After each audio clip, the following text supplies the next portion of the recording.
The year was 1947. I remember the day he came to us. The prison bus groaned to a halt, its doors sighing open like a tired old man.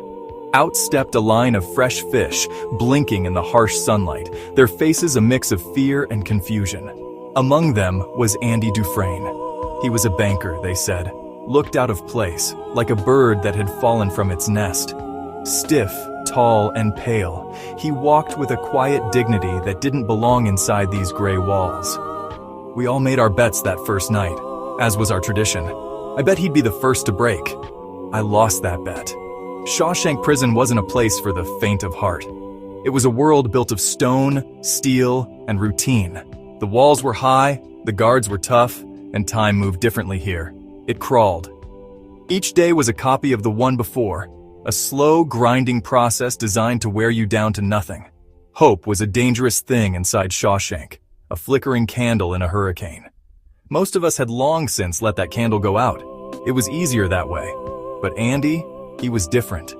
He carried something with him, something unseen that the walls couldn't touch. My name is Ellis Redding, but my friends call me Red.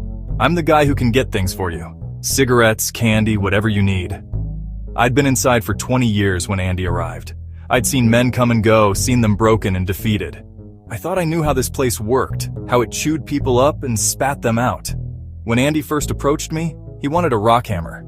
A strange request for a man in prison. He said he was a geology hobbyist. I figured he'd use it to try and dig his way out, a fool's errand that would get him killed. I told him it would take a man 600 years to tunnel out of here with one of those. He just smiled. Andy's first few years were the hardest.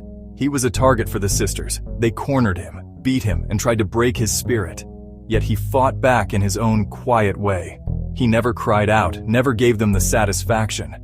He would take the beatings, spend time in the infirmary, and then walk back into the yard with his head held high. It was a strange kind of resilience. He was proving to himself and to us that there was still a man inside the prison uniform. 2 years passed. Then came the day on the roof.